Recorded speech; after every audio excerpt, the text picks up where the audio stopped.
This episode is supported by Clear Protein. And I've got to say, this one really surprised me. Most protein powders, thick, chalky, and you have to choke them down with some milk. Clear is totally different. It's a whey protein isolate that mixes clear in water. More like a sports drink than a heavy shake. You still get 20 grams of protein per serving with zero sugar, zero lactose, and none of that bloated feeling you get from traditional shakes. The flavors are actually good too. Strawberry watermelon and wild blue raspberry are my go-tos. It's been perfect for after workouts or even just that midday pick-me-up when you don't feel weighted down by food. And because you're a listener, you get 20% off your order, the best discount they offer anywhere. Just head over to Clear Protein and use code ZeroSignal at checkout. That's clear with a K, clearprotein.com, code ZeroSignal. October 30th, 2024, over the waters of Yemen, U.S. MQ-9 Reaper drone tracks down a glowing orb. The second Reaper lines up for the kill. The weapon, a Hellfire missile. Battle-proven, precision-guided, and the kind of solution that ultimately ends problems. The missile fires, it hits, and then nothing. No fireball, no wreckage. The object keeps moving as if physics simply stepped aside. Tonight we're going into the hearing room where lawmakers rolled the video. You will hear frustration from the members. You will hear what the clip appears to show, and you'll hear testimony hinting at recovered craft, not built by us. This is Zero Signal, Conspiracy Shorts. I'm David Green. Let's start in the room.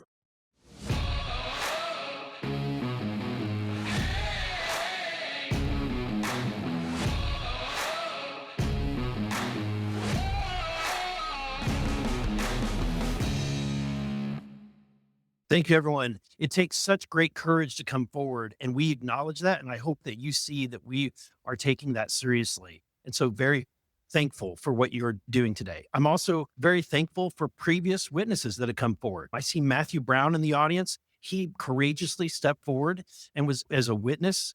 I encourage everybody to look and seek his testimony. I want to thank the people that came in our first hearing. Ryan Graves, David Grubb, David Fravor, and in our second hearing, Admiral Gallaudet, Lou Elizondo, and Mr. Gold, and the many others that have come forward.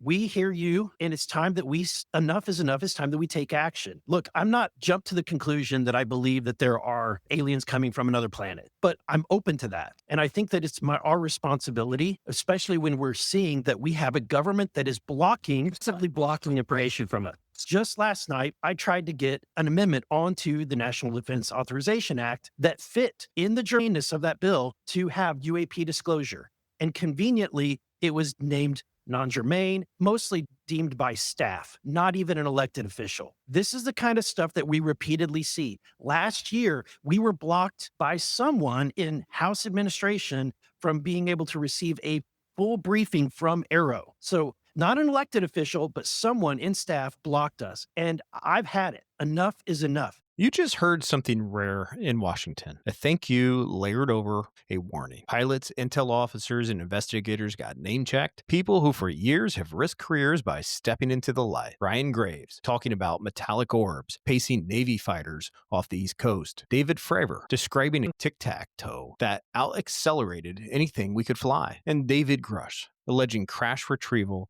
and reverse engineering buried under classification. The message from the chair wasn't subtle. We hear you and we're being blocked. Now, why does this matter? Because it reframes the whole conversation. For decades, the government reflex with UAP wasn't curiosity, it was containment. The playbook was dismiss pilots as mistaken, bury radar tracks under sources and methods, and promise that someone behind the scenes will look into it. But when a member of Congress says on mic that unelected staffers quashed a briefing and marked a disclosure amendment non-germane before debate, that's not just inertia, that's active gatekeeping. Now, let's be fair. There are reasons to protect sensitive material. If censor specs, engagement roles, or platform capabilities are baked into a video, you can't casually drop that onto the internet. Sources and methods matter. But secrecy is supposed to protect the nation, not protect the narrative. When lawmakers themselves are saying, we're not being allowed to see this video, you've crossed from necessary protection into accountability failure. Now, think about the posture the public has been asked to hold for years. On one hand, there's nothing here. And on the other hand, we can't show you what's here. That contradiction burns trust. The pilots aren't anonymous now. The radar techs aren't anonymous. The incidents from the Nimitz off San Diego to the East Coast gimbal video aren't whispers. They're logged, timestamps, censored, recorded. And that creates new obligations. If the government wants public confidence, it has to treat the public like adults, admit what it knows, admit what it doesn't, and stop pretending curiosity is the enemy. So when the congressman says enough is enough, he's not just venting, he's setting the stage for what comes next. However limited, rolled in public form where everyone has their own reaction. That clip isn't a read it leak. It isn't a rumor. It's Congress saying, watch this with us. And that's where we go next. The date is specific, October 30th, 2024. The platform is specific, MQ-9 Reapers. The munitions is specific, a Hellfire.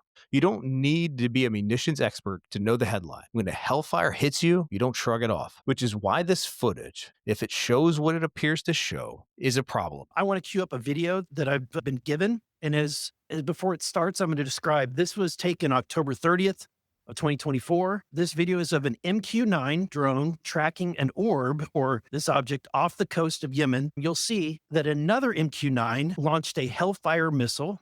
You cannot see that drone, and I'm not going to explain it to you. You'll see exactly what it does. Let's pin down what we just heard. An MQ-9 Reaper, long endurance, high altitude, stacked with sensors, tracks a spherical target over water. The second Reaper, off frame, launches a Hellfire. If you have never dug into the hardware, here's a quick tour. Hellfire refers to the AGM-114 family, laser-guided on radar-guided missiles with range suited for close air support and counterinsurgency, carrying warheads that defeat armor, vehicles, and fortified points. Over decades, variants rolled out, shaped charges, blast frag, even the R9X, a kinetic version designed to minimize collateral damage. But the common thread is brutal efficiency. You put warhead on a target, the target has a very bad day. Now, in engagement like the one described, several things happen at once. Targeting sensors track position and velocity. The missile rides guidance, laser energy or radar cues to the aim point. Fusing determines the detonation. Impact fuse when you physically hit, or proximity fuse if you're engineered to airburst near the target. If it's an R9X, you're expecting kinetic energy and slicing blades, not an explosive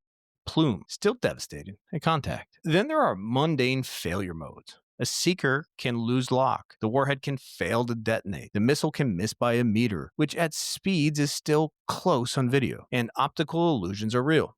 Camera parallax can make two objects in the same frame appear to intersect when they're separated in depth. Compression artifacts can smear edges so you infer a hit. But all those mundane explanations get weaker if the operators and the analysts who touch this footage with access to raw sensor feeds and telemetry are saying, no, this was hit.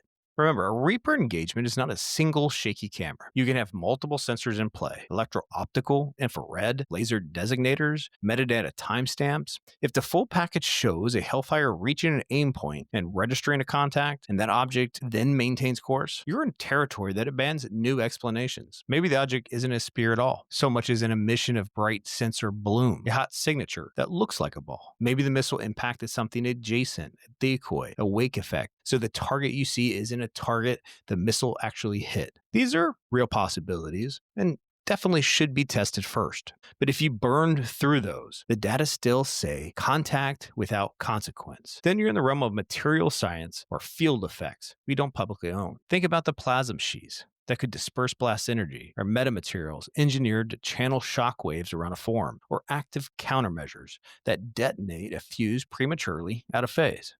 Those ideals, sci-fi, until you remember how much classified R&D never sees daylight. The question is really simple at that point. Who has it? Because if a nation state has it, we just watched a deterrence problem in 1080p. And if no nation state has it, we're not in a normal arms race story. That's why this footage matters. It's not a lights in the sky anecdote. It's kinetics. A weapon met an object, and that weapon lost.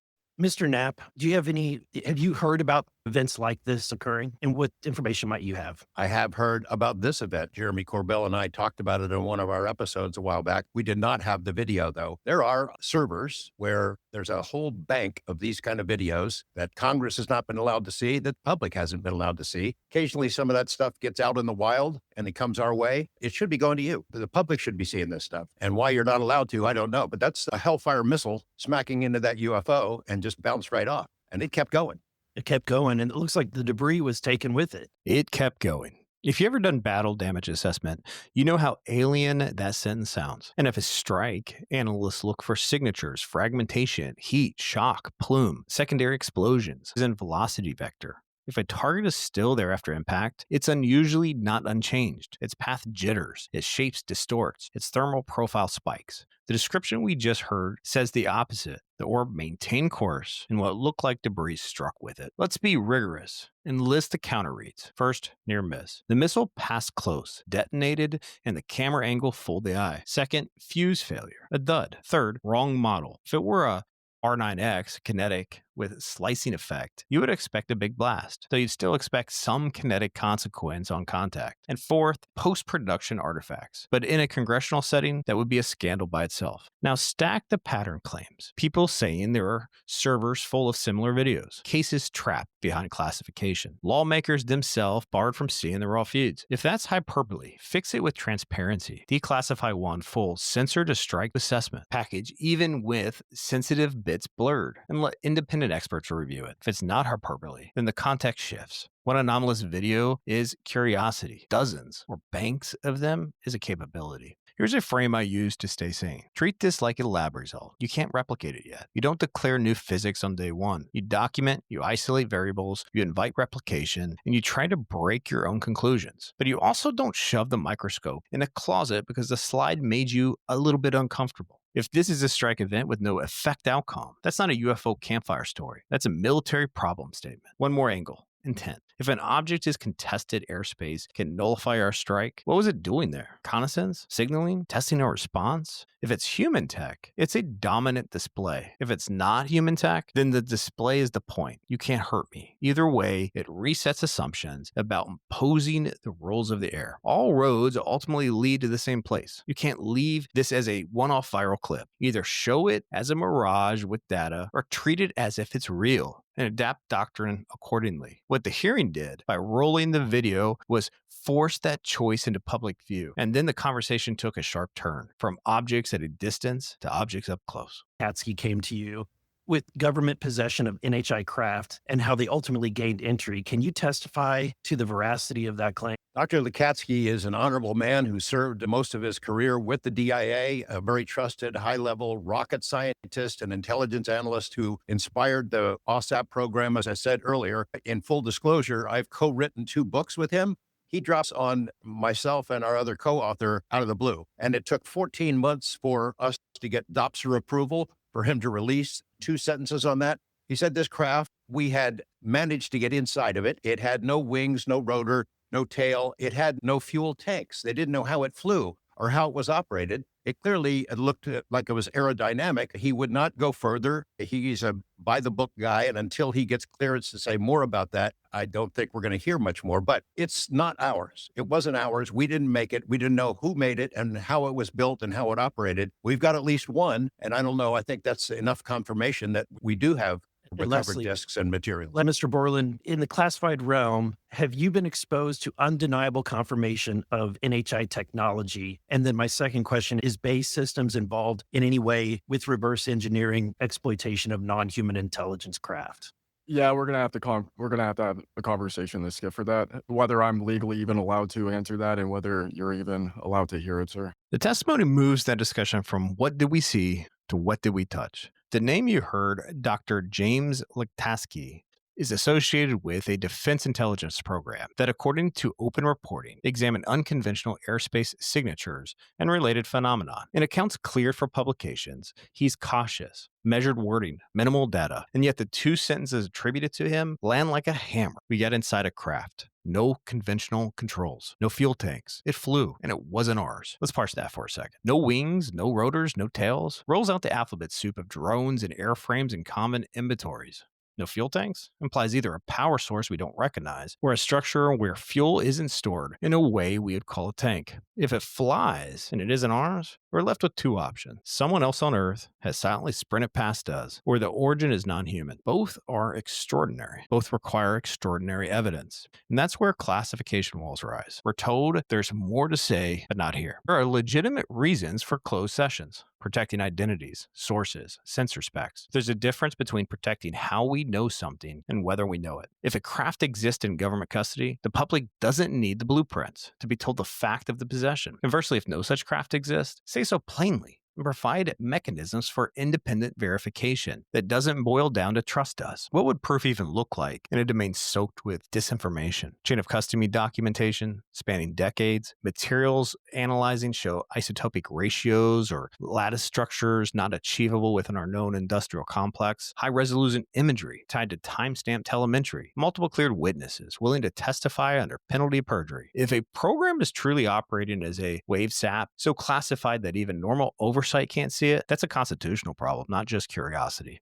Lawmakers will have to decide whether they accept we can brief you as an answer to a question of this magnitude. Now, let's bring it back to the orb and the Hellfire. If you can walk inside an object that flies without fuel tanks, and then you watch a strike that doesn't produce expected damage, those aren't separate stories. They rhyme. And the rhyme is your assumptions about flight, energy, and control are incomplete. So where does that leave us? With the responsibility to talk like grown-ups, to admit uncertainty without hiding behind it, to list alternative explanations without using them as a shield, and to demand that the people who have the unblurred data step forward long enough to show the nation what it actually owns or what it's actually facing. A Hellfire missile meets a glowing orb and does nothing we can measure. In the same room, witnesses hint at craft with no wings, no tanks, no familiar physics, and not ours. Maybe the video fools the eye. Maybe a rival has climbed a ladder we don't talk about. Or maybe this is exactly what it looks like. The public's first sanctioned glimpses of a reality we've been trained not to see. If it's a miss or a failure, publish the analysis. If it's adversary tech, brief the nation honestly. If it's something else, end the limbo and treat citizens like partners in truth, not spectators in a managed review. So this is Zero Signal, Conspiracy Shorts. New shorts drop often. Our deep dive long form episodes land Tuesday at 6 a.m. I'm David Green. Subscribe, share this with someone who still thinks UFO just means lights in the sky. Until next time, question everything.